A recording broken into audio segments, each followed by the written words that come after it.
I think sometimes we as female entrepreneurs do lose sight of the ability to dream and be creative with what our life could be. We tend to funnel into boxes of like what other people think it should look like or what Hmm. it should be. Welcome to Purposeful Podcasting. I'm Wendy. And I'm Crystal. This podcast is meant to share how we and other entrepreneurs bring together purpose and passion to leverage profit in our businesses. We are shining a light on adventure-loving, purpose-driven, action-minded, authentic, and rebellious entrepreneurs. Just like us. So join us as we talk about business and life and everything in between.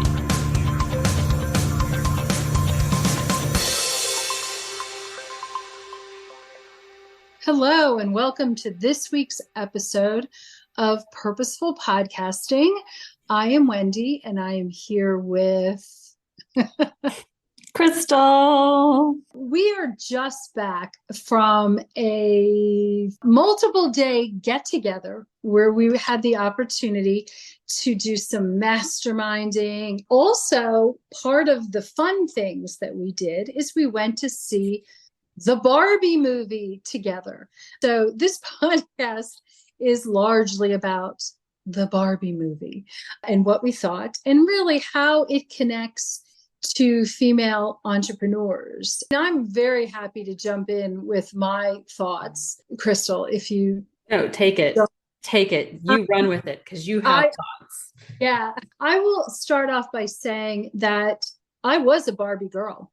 I had Barbies, not a lot of Barbies, and I didn't have the crazy dream house and car and stuff like that. That was not something my parents were going to tolerate. But I did have Barbies. They did have, outfits, and they did not I never had a Ken doll. I had my brother's G.I. Joe, which made for much more interesting romantic entanglements, etc., for a very young child.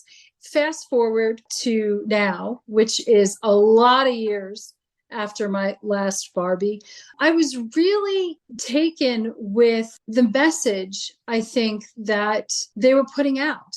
We as females should be dreaming big. Mm-hmm. And it shouldn't actually stop when we're 7, 8, 9. I have subsequently now have a midlife Barbie in my car. Mm-hmm. I keep saying I am going to get her the Barbie bathtub and possibly the Barbie car. Why shouldn't we continue to dream? Why does it have to stop? Actually, okay, let's talk about the dreaming big, and then I'll move on to what I think are probably the less exciting, or not exciting, but less uplifting comments about society, etc. I think that there gets to be this point, and I love the movie. Let's start off with saying that. I really love the movie, and I love that we took the time to go see this because, one, we took the time in the middle of our masterminding session because we needed a little bit of fun and a little bit of levity, because there does get to be a point when you're really working all of this stuff. And I don't know about you guys, but I get to a point where I just hit a brick wall.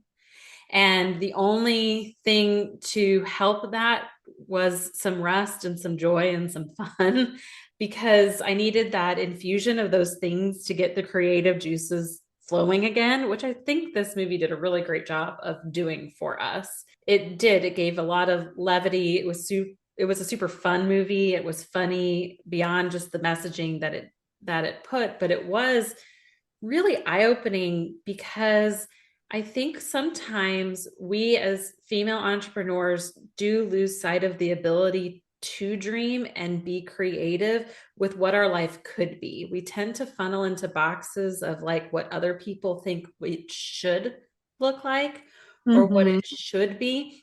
And I think when we lack that creative space to dream big and be imaginative with what we do, it keeps us from pivoting into our life's purpose. It can keep us from making the changes we need to make to go down that path, because we lack sometimes that imagination of what is possible out there. Definitely. And I think, the part of it is I think we've had the imagination in the past. We've had the creativity in the past, but a combination of unrealistic expectations, Mhm. mommy guilt, the whole thing about perfection, that I think the movie did a really good job of sort of poking holes. But I think these feelings, these elements come into play that really, it's like beating us over the head. And there's just so much of it that anyone can take before it's like, enough. It's like, I just need whatever is the easiest or whatever is the fastest. And it doesn't always live up to what we want. You know what I'm saying? Yeah, there's that, and there's like that dissatisfaction with it. And it's interesting because I think when we were at the Barbie movie, I pulled out my phone right away to like write a thing in my notes. You're like, what is this? I'm like, oh, Barbie hit midlife. Yeah. Barbie hit midlife, and her problem was is that she hit midlife. And if there's the premise of the movie, and this is the spoiler alert, guys, but I mean, it's the start of the movie.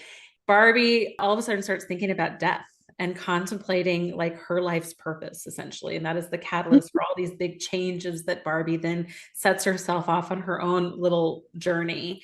What I really thought about specifically was this Brene Brown article I read years ago, and she mentions this in a lot of her interviews. And what I will link specifically to her blog post in our show notes, guys, but I'm just going to read this one section off of it. But she said that midlife is not a crisis, midlife is an unraveling. And it's that moment where the universe gently places her hands upon your shoulders, pulls you close, and whispers in your ear, I'm not screwing around.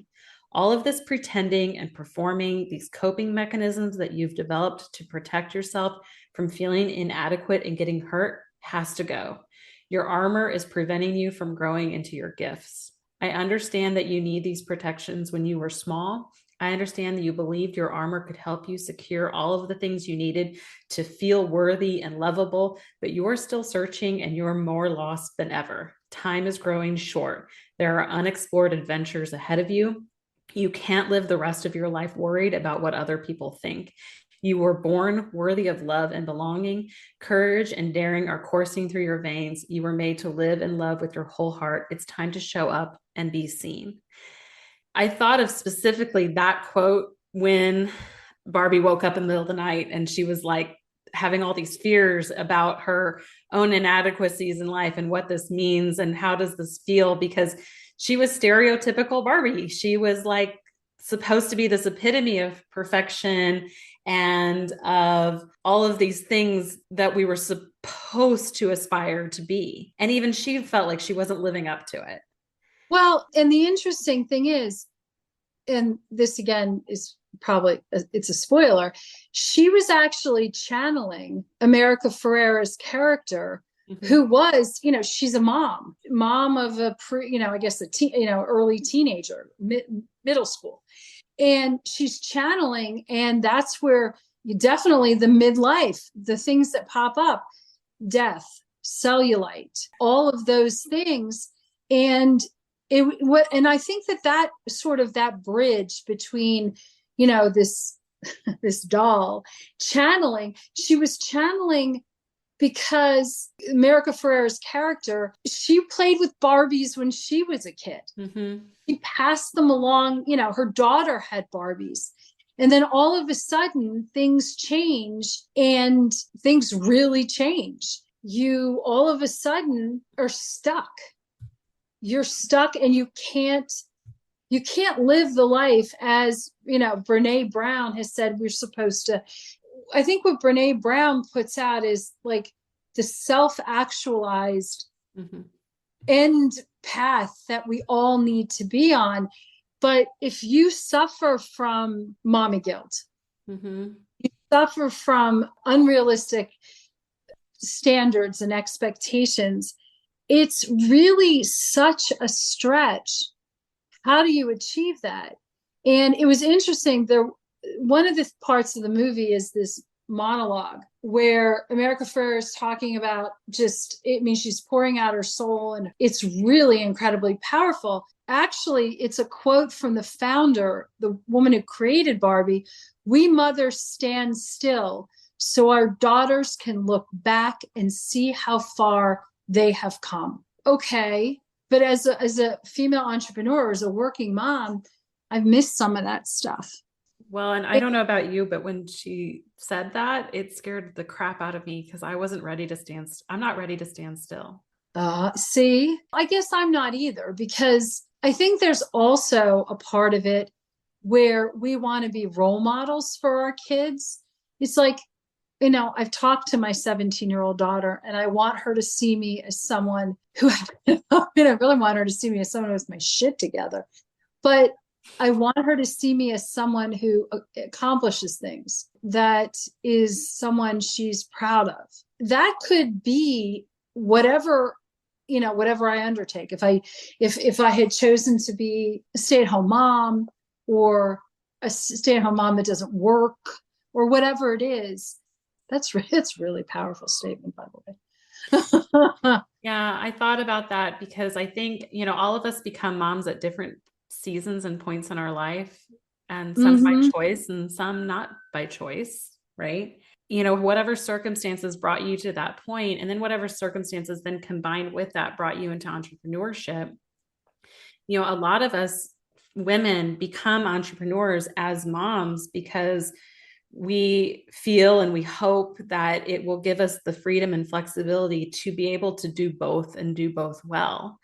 And so that statement of can you say that again? Because I don't have it in front of me and I don't want to misquote it.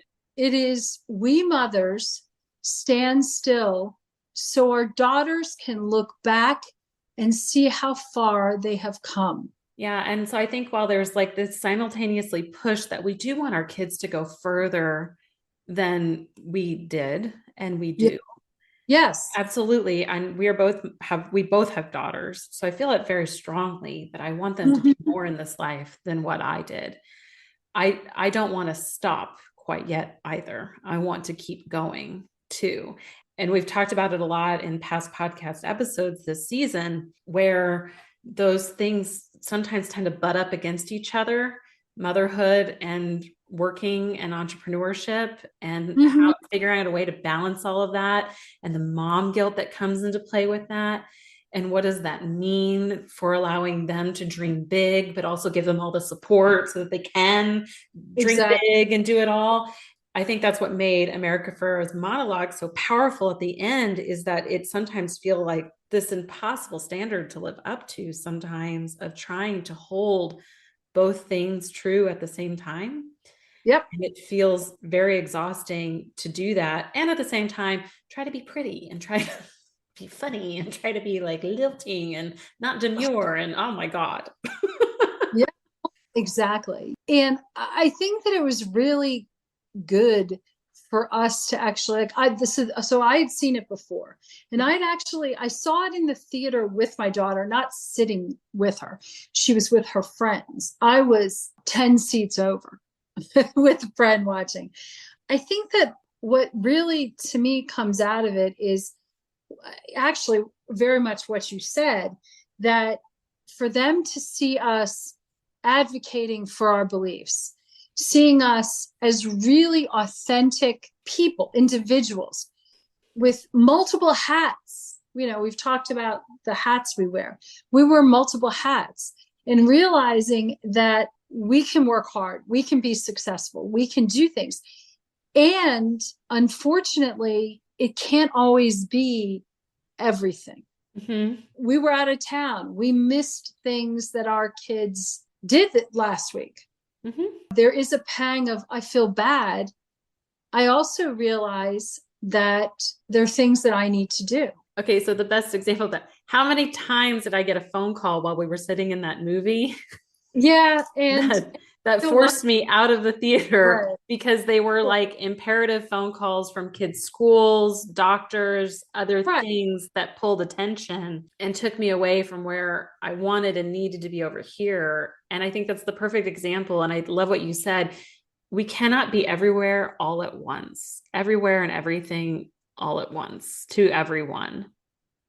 But at the same time, we develop the ability to micro prioritize that at a flip of a switch, and knowing that we have the ability to realize that a priority comes up. You looked at that and saw a phone number that you recognized and knew you had to answer it. As we are recording right now, I had a pop-up that said, my husband is trying to get a hold of me.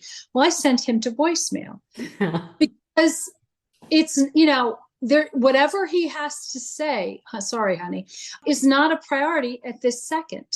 If he kept calling, I would realize, okay, there's something up. But I think we have to lean into the fact that we know our purpose. We know what's so important that we can micro prioritize. I think that most women really need to lean into that and try to alleviate the mommy guilt. It's so destructive. It's so destructive. It's all of these themes that we saw in the Barbie movie that keep female entrepreneurs from showing up the way they need to in order to be successful. And however it is that you want to balance your work and your personal life, okay, and nobody can tell you how that needs to balance out. It will never be 50-50. It certainly isn't for us. Like I know we do not spend 50% of our focus on work versus family. There's a disproportionate thing there based on whatever the priority is at the moment. And that's okay. But I think at the same time, if we want this to work, then there's things we discussed it in our masterminding about how we need to be more visible as our brand and how can we be more visible in our business. And that required us to do things like we had new headshots done this last week. We've talked about social media strategies where we show up more. And that's going to require us to balance out any discomfort we have about our appearance or looking and any imposter syndrome we have around that, which is all things I think women carry disproportionately than men, dare I say, that hold us back from showing up the way we need to show up, or the way we want, not even the way we need to, the way we want to show up. I mean, we have outlined this whole master strategy and plan and just feeling of serendipitous rebel to go forward. That's going to require us to step out of our comfort zone to continue to talk if we really want to get that message out there. And I think that's true, not just of our business, but all of the women that we work with. You all have this very strong message and these amazing things that you want to put out in the world. And I think sometimes then we balance the appearance of it, the looks of it, how we feel about our bodies, how of all of the things at the same time. And it's such a weird dichotomy because we're supposed to not care how we look, but at the same time, feel bad about how we look and put our best foot forward. And it's just such a hard bang your head against a wall moment. Well, and I think that was actually a very strong theme in the movie. Who looks like Margot Robbie? I know. She's so at one point they come in and say, if you're trying to talk about an unattractive Barbie, she's not the person you picked to play the role. And it's true. I mean, and I think that was such a good message that, sure, this is a person, this is an image with an incredibly unrealistic, like everything. It is part of the messaging. And it is part of how society has made us out. They talk a lot about patriarchy and stuff like that. But it's really, I think, a lot of it is internal. It's like how we want to be perceived and viewed. I think one of the things I still take away is that it's really, if you want to dream and be president, go for it. If you want to dream and be an Olympic athlete, go for it. All of these things we should be able, and I hate the word should, but we can dream about, and we can really try to aspire to be. I think it even comes, the later we get in life, it's such an interesting time as your kids get older, and all of a sudden it's like, what's next? Or I don't know what to do. And not to mention there's always also this huge change in how you interact with your kids and your significant others and friends and everything. It's like it's making sure you know how to communicate, making sure that you actually understand who you are and who you want to be, even before, say, your spouse or your partner. Because if you don't know who you are, it's, how do you interact with other people? And I think, and opportunities, and I know this is becoming my own little monologue, but there's opportunities that are available in entrepreneurship that I do for females, for midlife women, for moms, for empty nesters, for, a very wide range. But there has to be some dreaming. I mean, it takes work to make dreams come true, but you got to dream. Got to dream. Well, yeah. And then I think then you dream. That's what starts out the big, hairy, audacious goal. And then, to accomplish the dream, you're stepping into the guides of what we call the saver model. I'm going to have Wendy take off with like what those steps are. And this is going to be a whole different future podcast episode. So we won't go too far into it. But if you're wanting to savor your life, and I think this is what I love about the Barbie movie, is that she did all of these things to get to where she wanted to go at the end.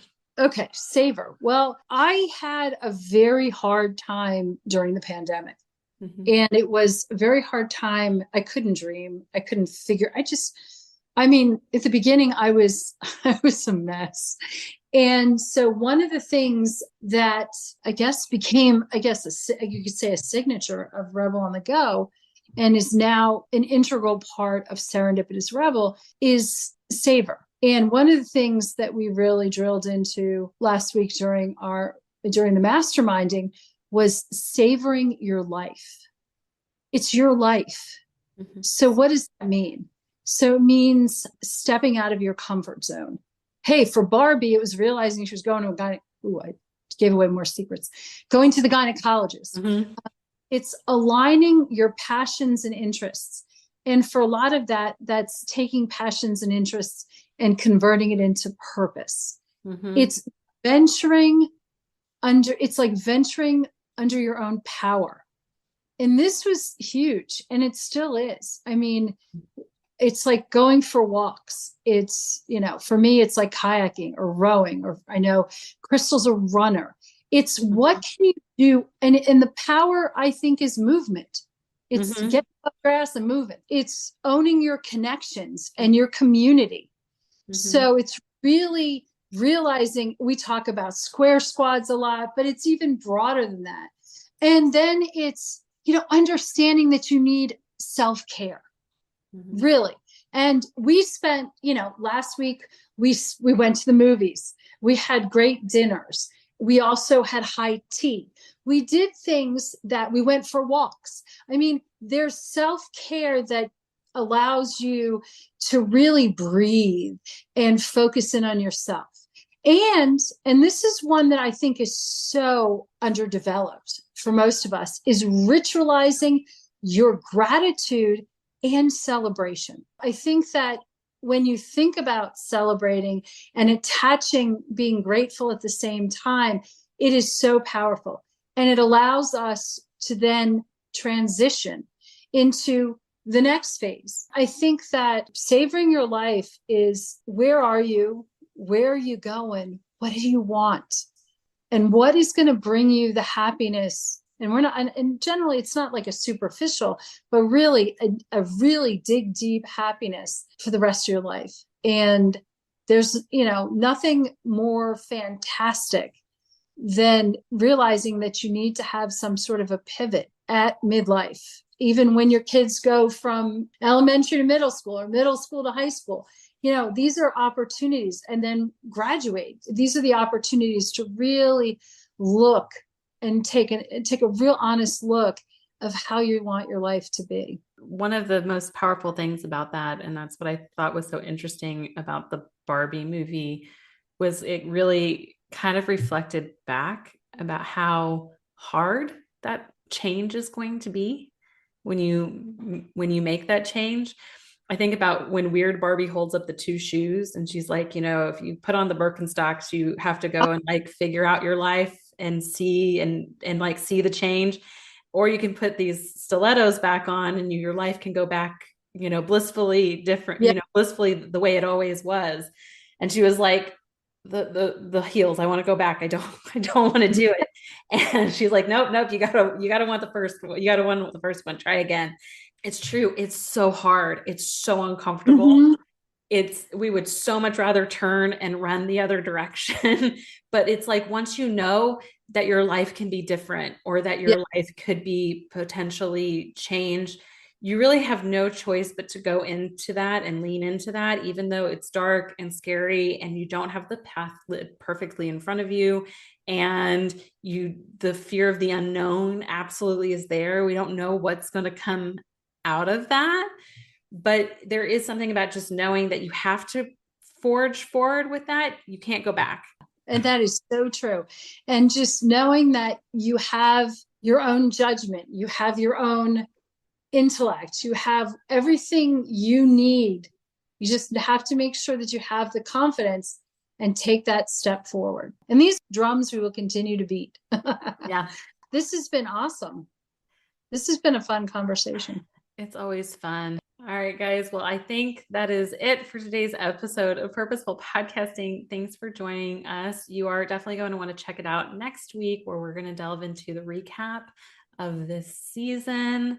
I'm so excited. We're going to be sharing our favorite episodes and, more importantly, what your favorite episodes have been.